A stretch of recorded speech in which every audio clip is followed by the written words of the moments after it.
Eu convido você a abrir a Bíblia comigo em Apocalipse capítulo 3. Apocalipse capítulo 3. E na última semana nós tivemos a presença do Enio estava aí, a Mariana estava aí, o Rony estava aí, mas a esposa do Rony estava aí, o seu nome é? Marta. Marta, muito bem-vinda a você, é um prazer ter você aqui com a gente.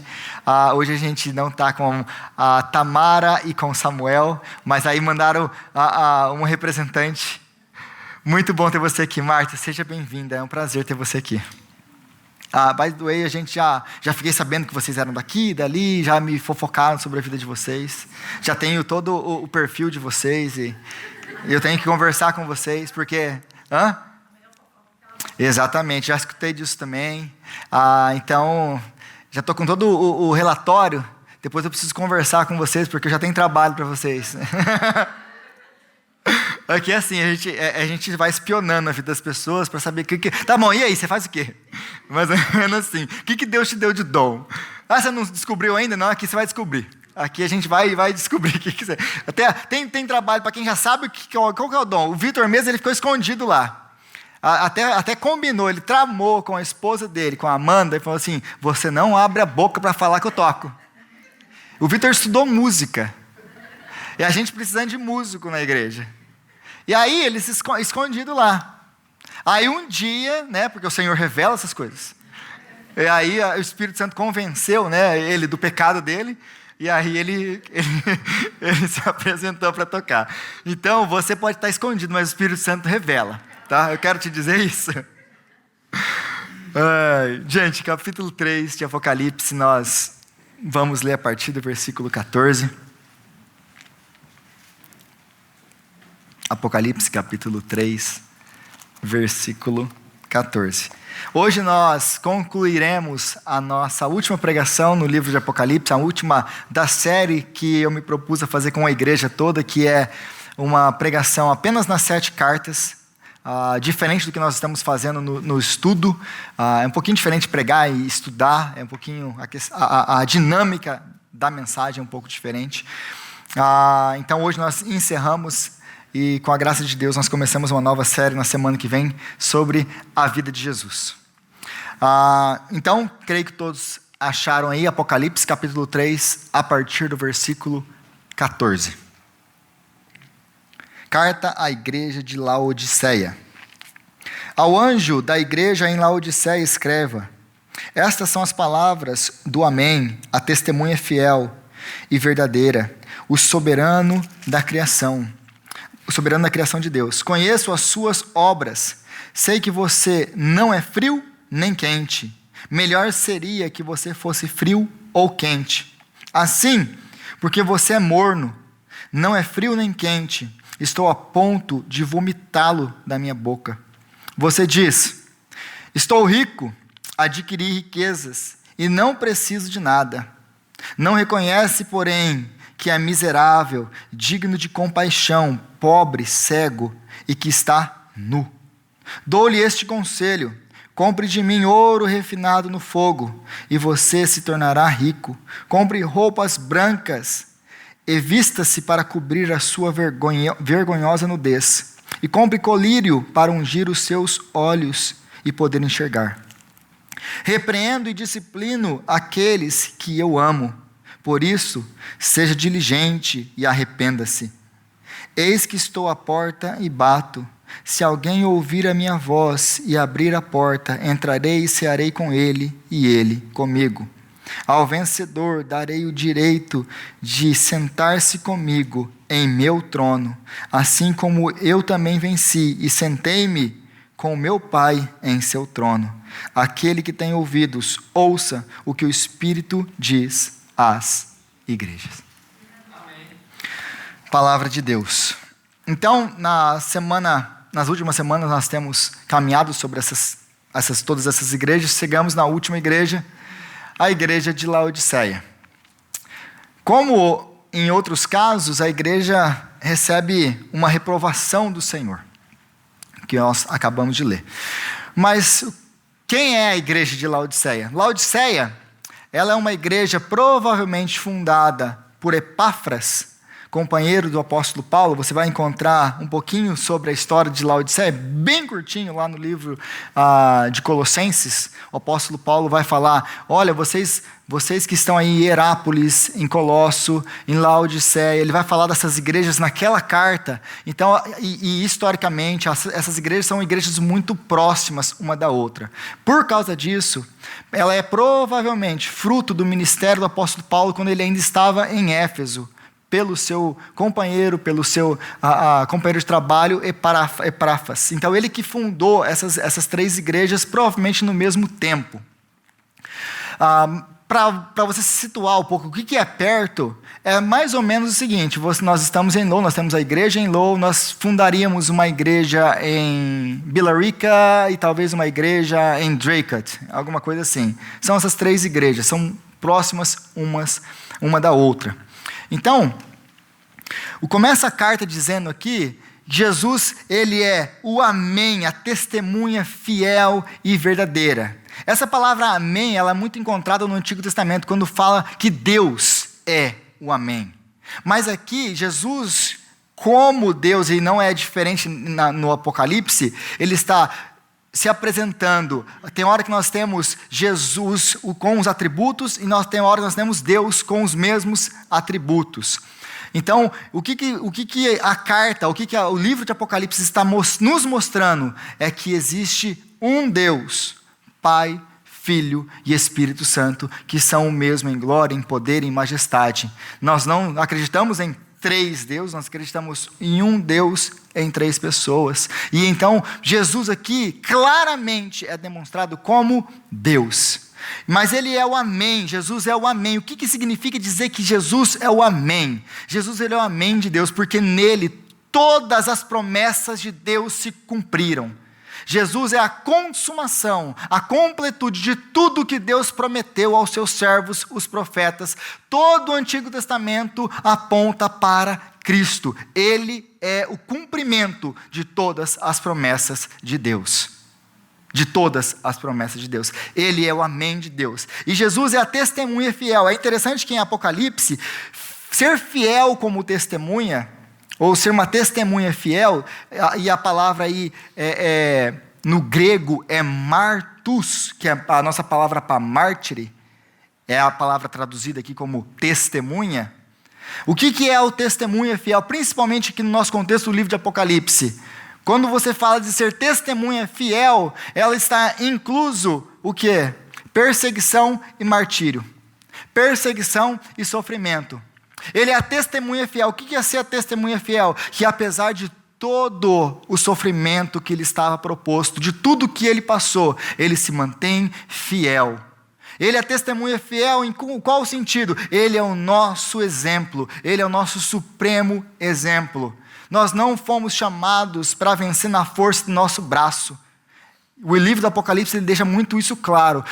O nosso chamado é para vencer, ou para seguir o Cordeiro na linguagem apocalíptica, para seguir o Cordeiro por onde ele for. Mas como seguir o Cordeiro? Seguir na sua vida, no seu testemunho, no seu exemplo. Qual é o exemplo?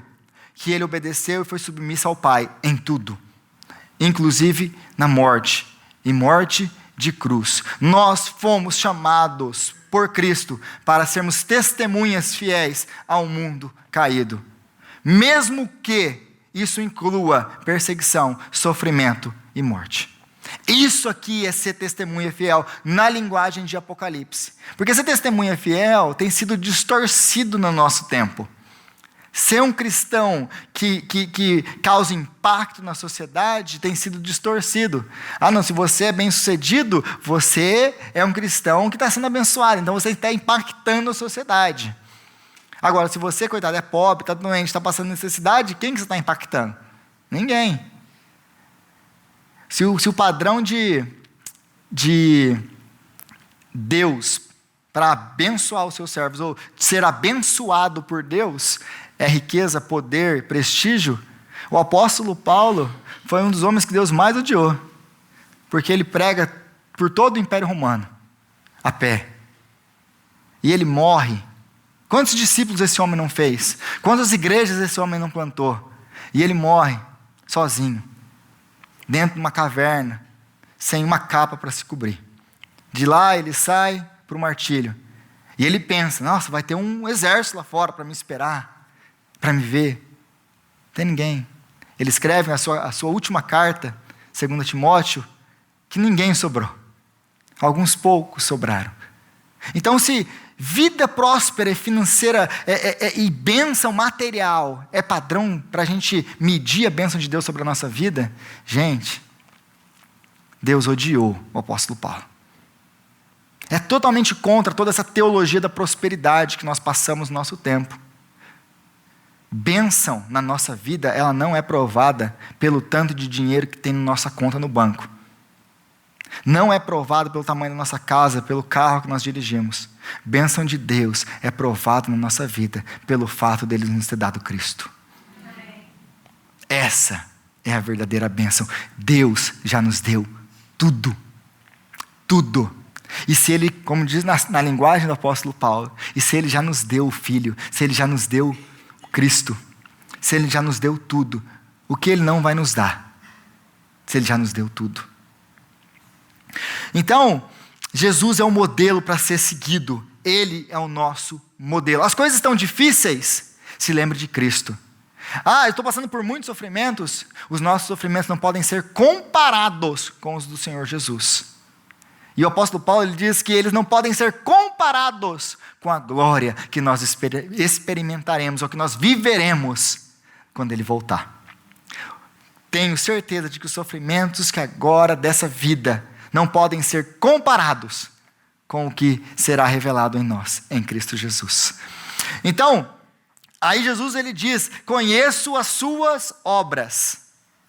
E aí, essa altura do campeonato, depois de ter estudado as outras 6 cartas, a gente já começa a perceber que quando Jesus ele fala, conheço as suas obras, pode vir um negócio legal e pode vir um negócio não tão legal. No caso de Laodiceia, não foi tão legal. Por quê? E por que Jesus conhece as obras?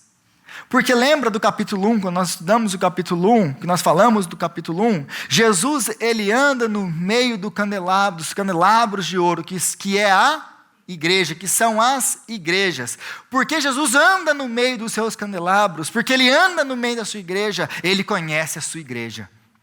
Jesus conhece a sua vida. Jesus conhece as suas dificuldades, Jesus conhece o seu zelo, Jesus conhece o seu amor ou falta dele. Jesus nos conhece porque ele anda no nosso meio. Enquanto estávamos adorando aqui, eu sempre tenho isso, quando estou aqui ministrando louvor, quando estou tocando, cantando para Deus, ou quando eu estou apenas assistindo ou participando do louvor, onde vocês estão. Sempre eu tenho isso em mente. O Senhor Jesus está no nosso meio.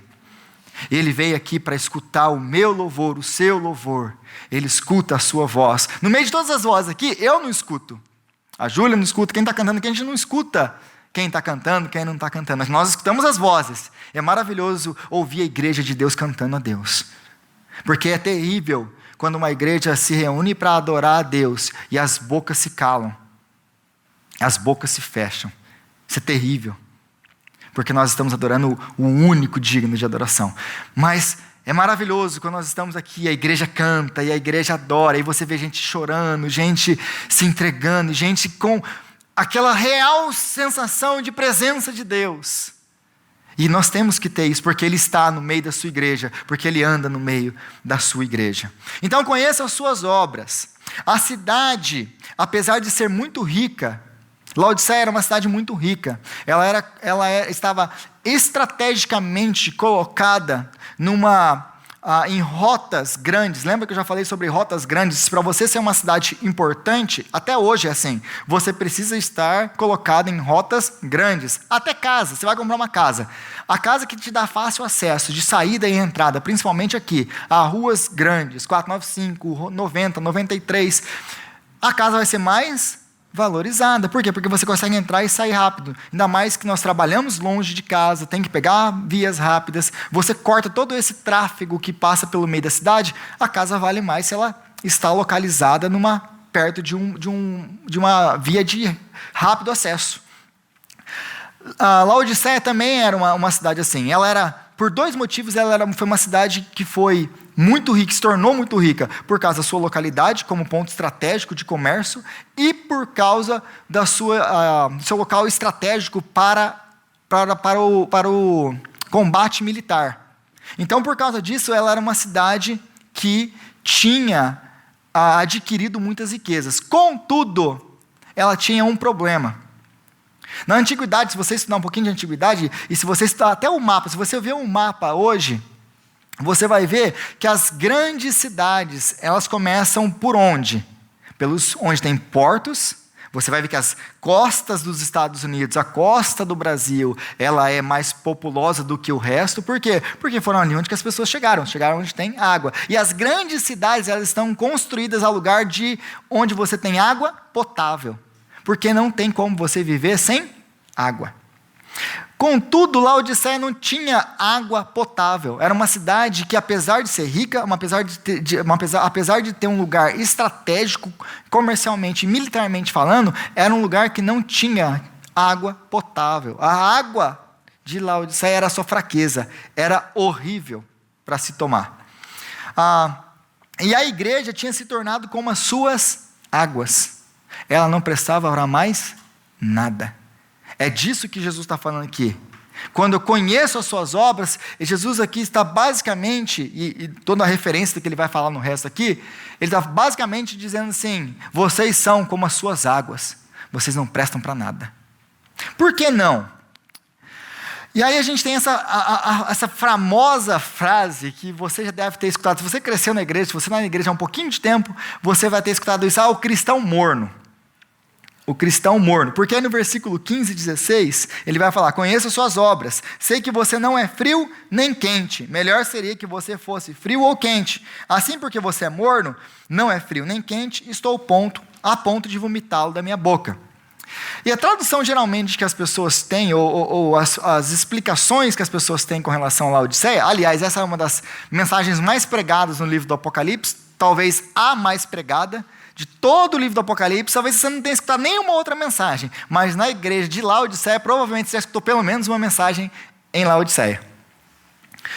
Porque se faz muito essa conexão com a nossa igreja do nosso tempo de hoje, a igreja ocidental, né? Então eles fazem muito essa conexão, então por causa disso ela é muito pregada. E geralmente a pregação ou a interpretação para esse texto aqui do cristão morno, como ficou conhecido. O cristão é aquele cristão morno. O que é um cristão morno? O cristão morno, nessa interpretação, é aquele cristão que, ele está ali, não está ali, ele vai na igreja, mas ele não faz nada. É aquele cristão morno, que ele vai lá, senta, levanta, vai embora, depois só volta no outro domingo. Contudo, e aí o cristão frio, né? Aí que ele tem aquele cristão frio. Qual é o cristão frio? Não, o cristão frio é o que nem vai na igreja. É o cristão frio. E o cristão crente?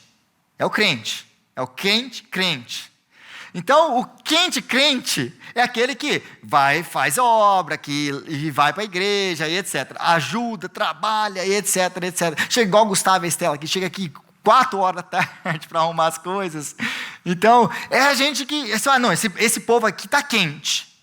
E esse povo aqui está frio. Mas não é essa a interpretação desse texto. Não é isso que esse texto está nos ensinando. Então, o que está acontecendo aqui? A cidade de Laodiceia, ela ficava entre duas cidades, como eu já disse, que são cidades vizinhas que foram formadas ou fundadas pelo mesmo homem, que é Epáfras. Então, nós temos que a cidade de Hierápolis, ela tinha fonte de águas quentes. Ela tinha fontes de águas quentes. No meio, nós temos Laodiceia. Do outro lado, nós temos Colosso. E Colosso era uma região que tinha águas frias. E o que isso tudo tem a ver com o que Jesus está falando aqui? As águas quentes, elas servem para uso medicinal. Quem já sentou ou deitou numa hot tub, numa banheira com água quente, você sabe como aquilo te relaxa, como você faz bem para o seu corpo. podemos usar as águas quentes para uso medicinal. Então era assim que ela era usada em Hierápolis. Aí você vai para Colosso, você imagina no calor da Ásia, da Turquia hoje. Não são todos os lugares que tem água gelada. As pessoas que querem água gelada, elas tinham que, e ainda algumas cidades hoje ainda fazem isso, tem que colocar a água dentro de um jarro de barro. Para o quê? Para a água esfriar, para você ser capaz de bebê-la. Então, eles tinham que fazer isso. Agora, Colosso, ela tinha naturalmente fontes de água gelada. Então, a água gelada, para que serve a água gelada? Para o consumo. Era água boa para ser consumida. Então, Jesus está falando, antes você fosse quente e útil para cura, para transformação. Ou antes você fosse gelada, para que você pudesse matar a sede daqueles que têm sede. Mas você não é um nem outro, você é como as águas da sua cidade. Como são as águas da sua cidade? Morna. Elas não servem para nada. Porque, além de ser morna, a cidade, porque essas águas desciam pelos afluentes, pelos canos e pelos aguaceiros, elas acumulavam muitos minerais ruins, e toda vez que você tentava beber, ela não era palatável, ela causava a dor de estômago, vômito. É por isso que Jesus está falando, a água da cidade é uma água que ninguém podia beber. Então Jesus está falando assim, são essas as suas obras. Da mesma maneira são as suas obras. Elas não servem para nada. A única coisa que as suas obras, elas fazem comigo, elas me dão vontade de vomitar da minha boca. E olha a linguagem forte de Jesus. A única coisa que as suas obras, elas têm, é me fazer a vontade de vomitar. Então é essa a alusão que Jesus está dizendo. Ou você fosse frio, ou você fosse quente, mas porque você não é um nem outro, você não serve para nada. Você não serve para nada. E aí, eles tinham isso aí. Versículo 17. Você diz, estou rico, adquiri riquezas e não preciso de nada. Estou rico, adquiri riquezas e não preciso de nada. A igreja era uma igreja muito rica. A igreja de Laodiceia era uma igreja muito rica. Como que nós sabemos que era uma igreja muito rica? Porque a cidade era muito rica, e nós não vemos nenhum tipo de, por exemplo, outras cidades que passam por perseguições, outras cartas a outras cidades aqui, que Jesus, apesar da cidade ser muito rica, a igreja é muito pobre, porque Jesus fala, vocês são pobres, porque se você comparar, por exemplo, a carta de Laodiceia com Esmirna, por exemplo, qual que é a diferença entre uma e outra? Jesus diz para Laodiceia, você diz que você é rico, mas você é miserável. Agora para Esmirna, o que Jesus fala? Você pensa que você é pobre, mas você é rico. A igreja era pobre, de fato, a igreja era uma igreja pobre, mas espiritualmente era uma igreja rica. E aqui é o contrário. Jesus diz, você diz que é rico. Por quê? Porque a cidade é rica, a igreja é rica. Eles não precisavam de nada. A cidade, ela sofreu com um terremoto no ano 61.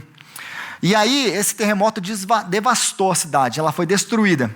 Quando o imperador romano foi enviar os fundos de desastre, como tem fundos de desastre, a cidade passou por alguma coisa, até hoje assim, aqui nos Estados Unidos, passa alguma coisa, passou um tornado, alguma coisa, o governo manda fundos para que a cidade possa se reconstruir. Eles tinham tanto dinheiro, que eles rejeitaram a ajuda do imperador. Falou, muito obrigado, imperador, legal que você quis mandar aí para a gente considera você pra caramba e tal, mas a gente não precisa do seu dinheiro. Nós podemos reconstruir a nossa cidade com o nosso próprio dinheiro. A cidade era um centro comercial, mas também de bancos. A cidade tinha muitos bancos, o que para nós hoje seria Manhattan. Uma cidade, um local muito rico dos Estados Unidos, onde as pessoas lá têm os bancos, cartões de crédito, instituições financeiras estão localizadas lá. Então, as pessoas de Laodiceia tinham muitos bancos e instituições financeiras. Se você tem muita instituição financeira, você tem muito ouro. Principalmente naquele tempo. Você tem muito ouro guardado na cidade.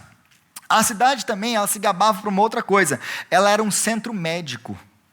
A cidade, ela tinha desenvolvido colírios famosos, que a sua fama se espalhou por todo o Império Romano. As pessoas vinham para Laodiceia para tratarem os olhos e tratarem também. Tinham outras instituições, outros lugares que você podia, outros hospitais, médicos famosos, que eles estavam ali para tratar as pessoas. Então isso trazia mais ainda dinheiro e mais prosperidade para a cidade.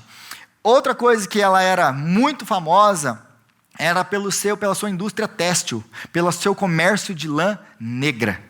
Então você sabe que para produzir lã branca ou negra nesse tempo, não é uma coisa fácil. Por quê? Porque as pessoas, elas usavam um tipo de tom só, que era aquele tom mais pastel, mais bege.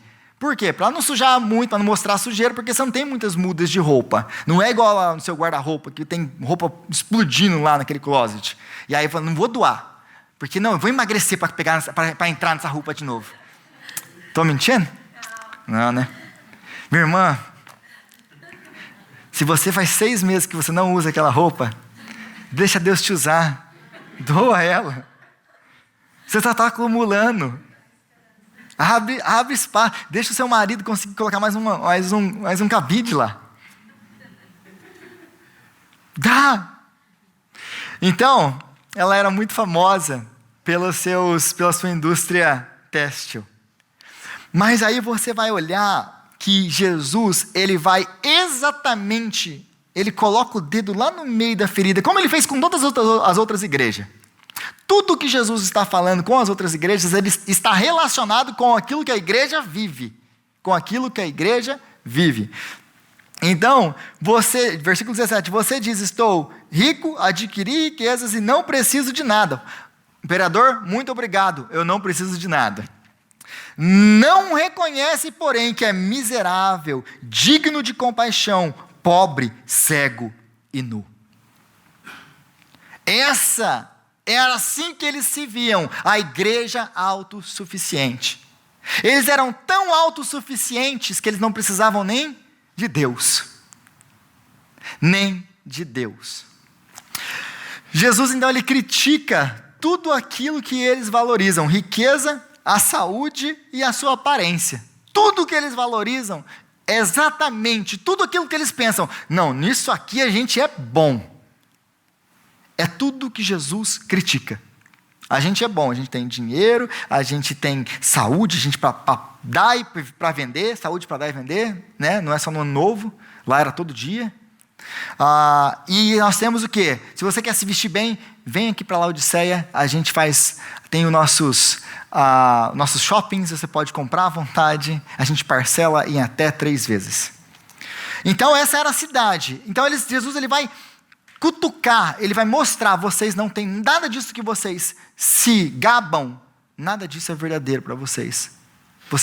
Isso tudo, vocês têm, fisicamente vocês têm, mas espiritualmente, vocês não têm nada do que vocês se gabam. Então eles tinham a mesma fama da cidade, serem autossuficientes. A igreja lá tinha a mesma fama que a cidade tinha. Não, essa é uma cidade autossuficiente, ela se banca.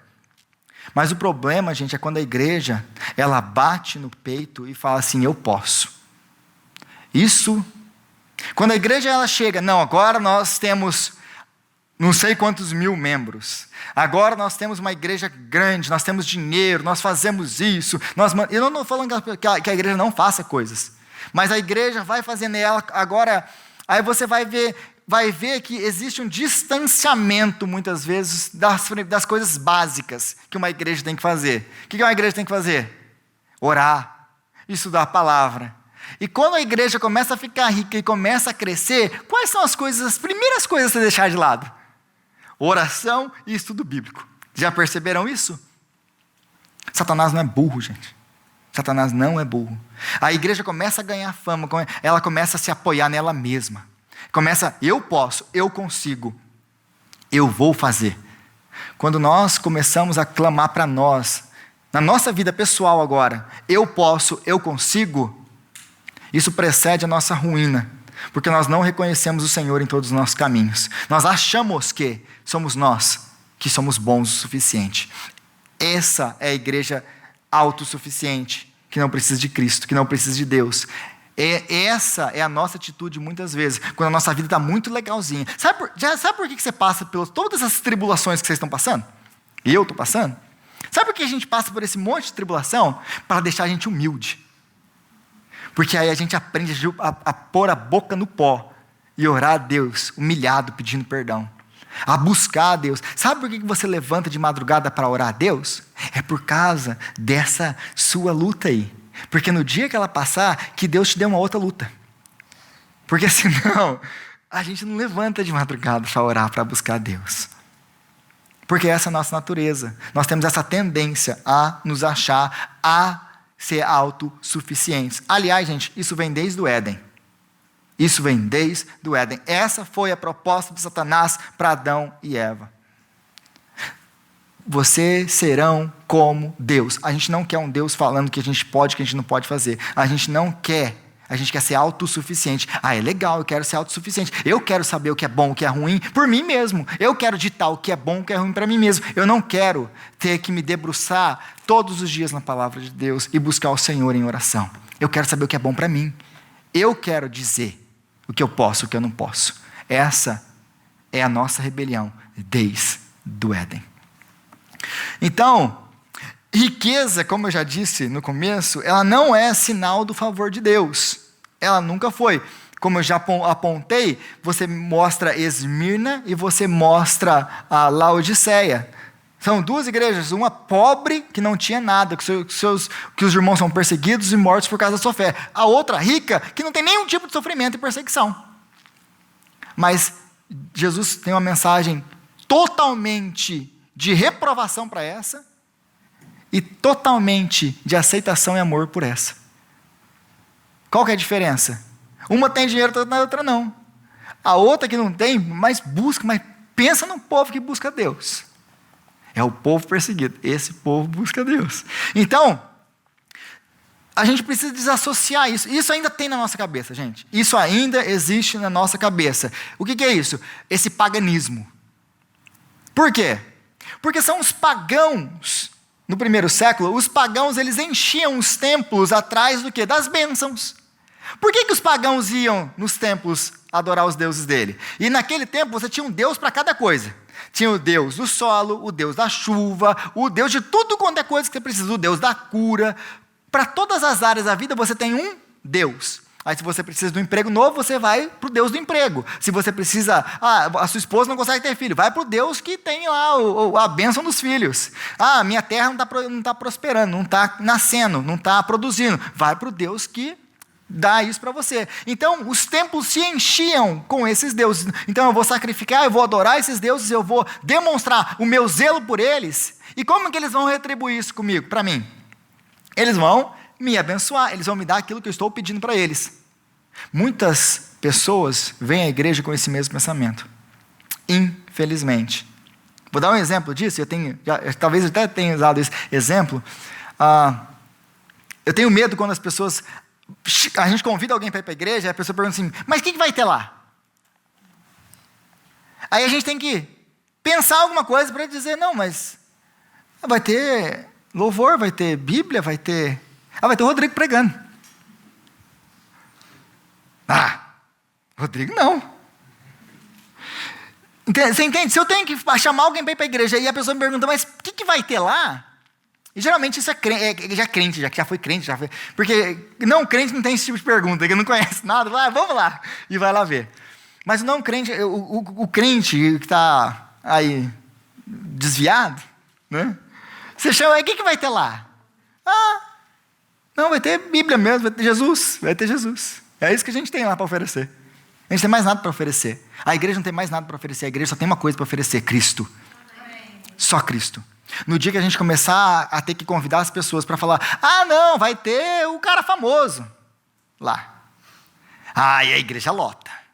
Aí o cara famoso não está lá no domingo, então eu não vou lá não. por que elas vieram aqui então? Foi por causa de Cristo? Nunca foi! O meu grande problema com esse negócio de entretenimento para a igreja, de ter que colocar coisas para a igreja, vamos fazer isso, vamos fazer aquilo. Gente, eu sou líder de jovens há fazer quase 10 anos. O tanto de propostas que já me fizeram, Rodrigo, acho que o jovem tinha que fazer isso, o jovem tinha que fazer aquilo, o jovem tinha que fazer isso. A minha resposta sempre foi a mesma: os jovens precisam de palavra de Deus, é isso que eles precisam. E se você conhece o grupo de jovens de Mauro, é desse jeito. É palavra de Deus e é isso que eles têm. Eu não estou lá para entreter ninguém, eu estou lá para apresentar Cristo e esse crucificado. Ele salva, Ele transforma.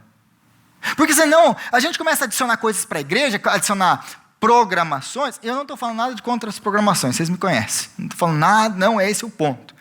O ponto é, se a gente começa a incrementar no culto coisas para atrair pessoas e tornar o negócio mais legal, elas não estão vindo aqui por causa de Cristo, elas estão vindo aqui por causa do entretenimento. Então, se você chamar pessoas assim, você vai ter que aumentar e ficar sempre fazendo novas e novas coisas para manter esse tipo de gente aqui. Pessoas que nunca conheceram a Cristo, que nunca se converteram. Esse é o problema de tudo isso. Aí Jesus olha, aí a gente fala assim: Jesus, está vendo o tanto de gente que a gente trouxe aqui para o Senhor? E Jesus olha, e ele fala assim: esse tanto de gente que tem aí, ninguém está aí por minha causa. Esse é o problema de tudo isso. Então, no paganismo que existia essa ideia de que eu vou para a igreja para ser abençoado, eu vou para o templo para ser abençoado. Não, nós vamos ou nós chegamos à igreja porque nós já fomos abençoados. Por que nós entregamos nosso dízimo? Porque nós já fomos abençoados. Por que nós entregamos o nosso dízimo? Porque nós entendemos que não sou eu não sou autossuficiente, é o Senhor quem abre portas. É o Senhor que vai lá me dar uma casa nova, que vai abrindo a porta. Tô certo, Cleide? Vai abrindo e vai, mas não vai dar certo. Vai, porque o Senhor está indo na frente e Ele vai abrindo. E vai fazendo milagre. Então o Senhor cuida de nós, e nós reconhecemos isso através dos dízimos e das ofertas. Sabendo, Deus não é a força do meu braço, não é a minha inteligência, não sou eu, nunca foi. Eu reconheço que é o Senhor, e eu venho aqui todo domingo para te buscar, para te adorar. É porque eu sem o Senhor eu não sou nada, eu reconheço isso. É por isso que você vê um bando de louco aqui na terça-feira à noite, orando. Porque a gente entende que, Deus, se o Senhor não fizer, quem que é a gente? Um bando de imigrante, num país estrangeiro, que mal fala a língua. Que voz a gente tem, gente? Mas o Senhor é fiel, Ele cuida do seu povo, e como Ele tem cuidado de nós aqui. Então, a gente precisa quebrar essa visão pagã da nossa cabeça de que, eu vou lá, e se Deus não me abençoar, eu não vou porque Deus não está me abençoando. Ou quando a gente vê, o irmão passando dificuldade, passando necessidade e passando provação, tá vendo? Está em pecado. Está em pecado, porque se não tivesse em pecado, não estava doente, não estava pobre, não estava isso. Deus tem que prosperar a vida dele. É? Onde está escrito isso? Aonde está escrito isso? Aqueles que querem servir a Cristo piedosamente padecerão perseguição. É isso que a Bíblia diz. Aquele que quer ser meu seguidor, tome a sua cruz e siga-me. Não é toma a sua casa, o seu carro, o seu dinheiro. Toma a sua cruz e siga-me. Gente, no Novo Testamento, o nosso chamado é: vem e morre. Sabe por que a gente tem que morrer? Porque senão a gente não serve a Cristo, não. Vem e morre para os seus desejos, morre para o seu coração, morre para tudo aquilo que você acha que é importante, porque só tem uma coisa que é importante, é Ele. Para o crente só tem uma coisa que é importante, é Ele. Ele é importante. E no dia que nós aprendemos a desfrutar dEle, todas as outras coisas na nossa vida são insignificantes. Porque a gente aprendeu que a alegria é Ele.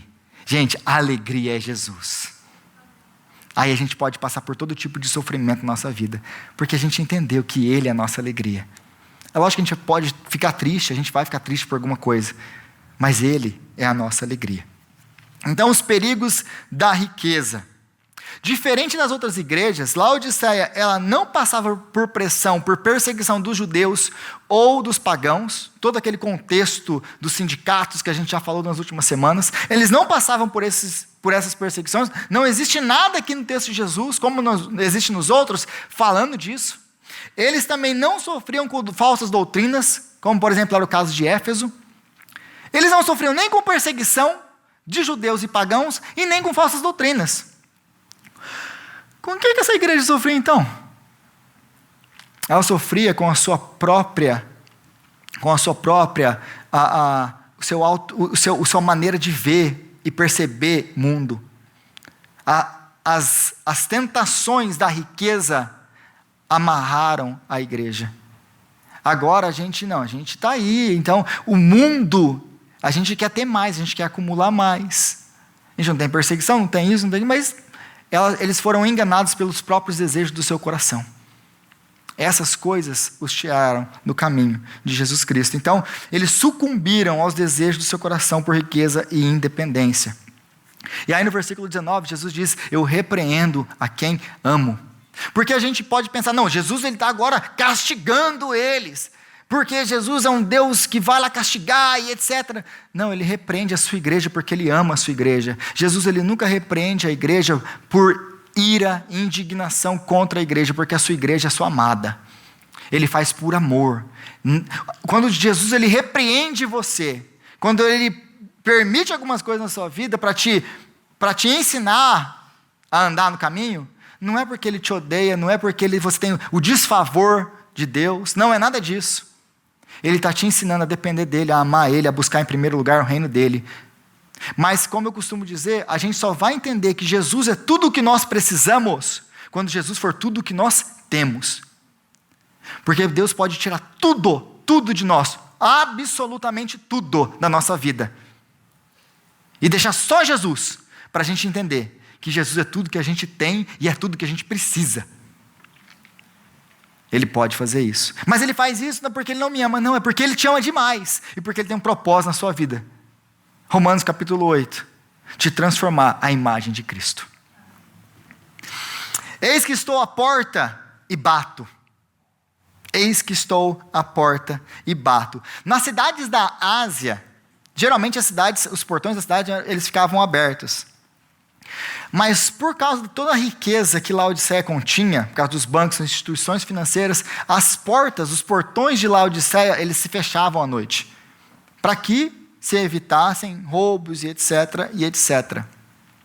Mas o que Jesus está falando aqui, gente, esse versículo é muito usado muitas vezes para evangelização, etc, para alcançar aquele que nunca ouviu o evangelho. Mas o que Jesus está falando, o contexto todo dessa carta, que a interpretação de tudo isso aqui é: eis que estou à porta da igreja e bato.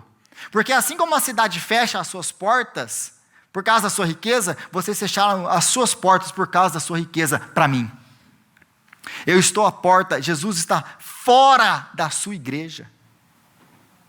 Tem uma igreja, pensa nisso, tem uma igreja, e Jesus não faz parte da igreja. Jesus não está. Jesus está na porta batendo.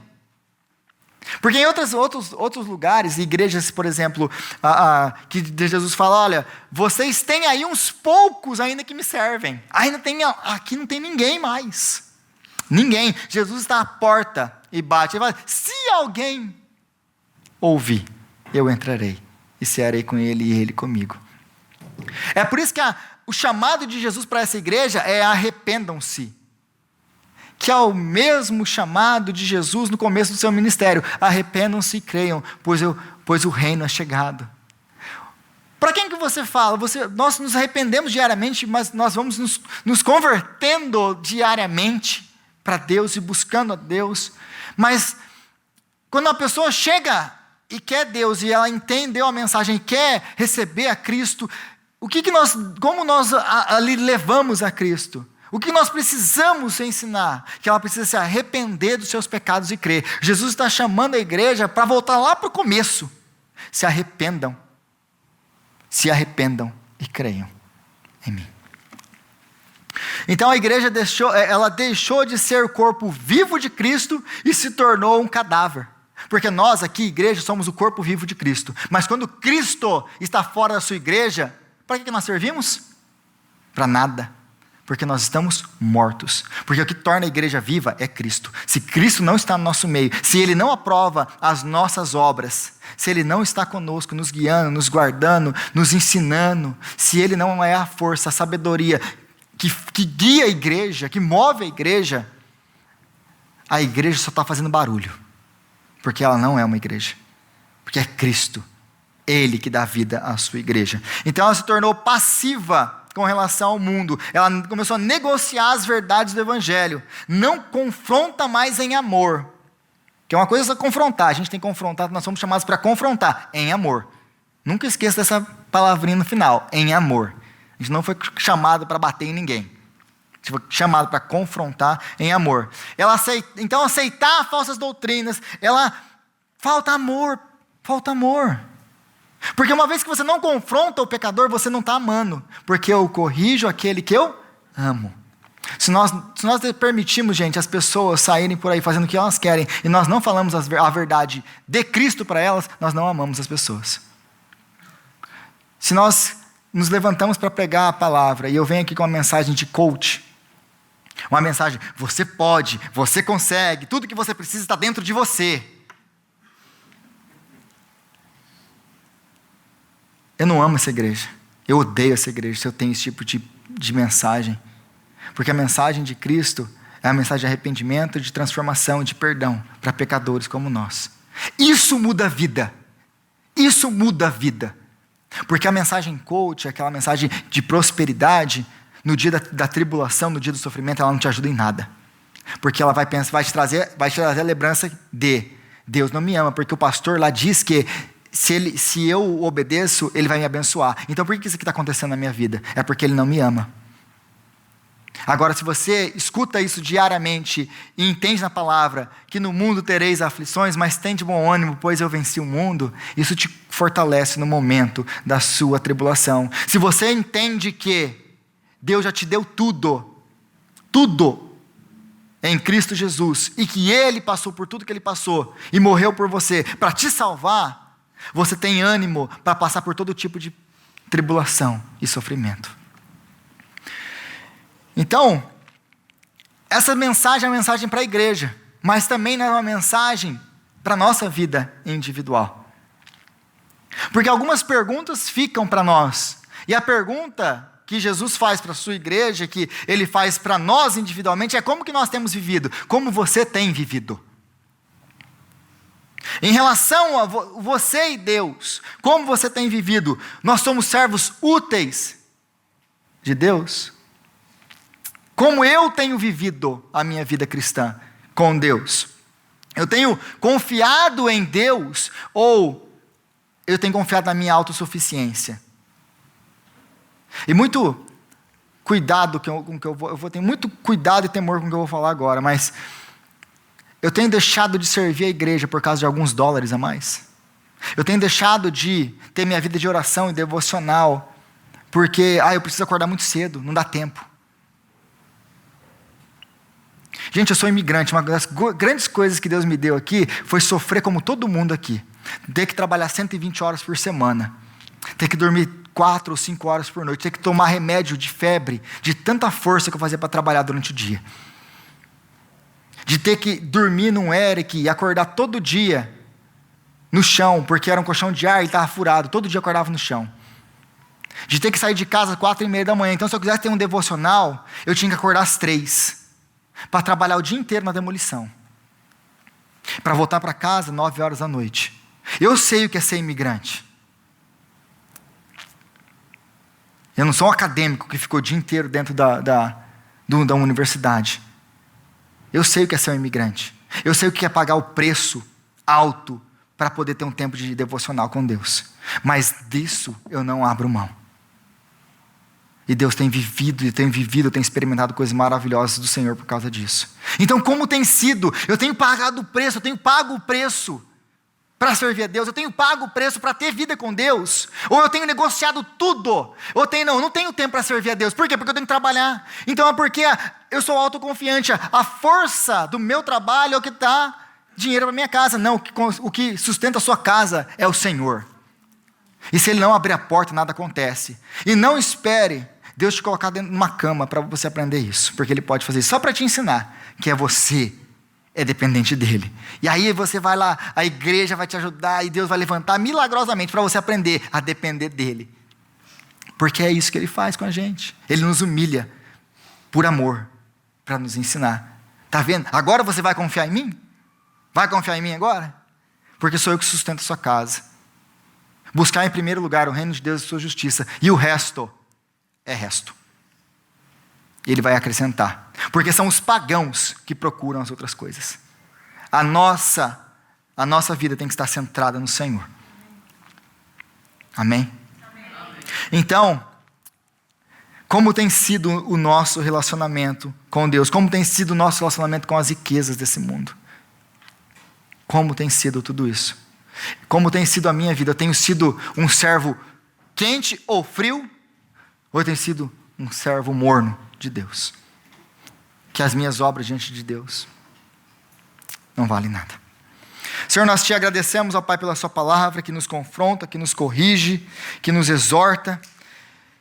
Pai, nós te pedimos, ó Deus, que o Senhor venha nos ajudar a viver de maneira digna do Senhor, a confiar no Senhor, a deixarmos de ser autossuficientes, a deixarmos de confiar nas riquezas, a deixarmos, ó Deus, de olhar para as outras coisas e olhar para Cristo, colocar o teu reino em primeiro lugar nas nossas vidas, confiar no Senhor, nos mover quando o Senhor nos conduzir. Ô Senhor, nos ajuda porque nós sabemos, ó Pai, que nós não conseguimos viver assim, que nós pecamos contra o Senhor, que nós deixamos muitas vezes outras coisas tomarem lugar, o centro da nossa vida, que não é o Senhor. Nós te pedimos perdão, arrependidos, e te pedimos, Deus, dá-nos graça, Senhor, para viver conforme a exortação da tua palavra hoje. É o que nós te pedimos, no nome de Jesus Cristo, nosso Senhor. Amém.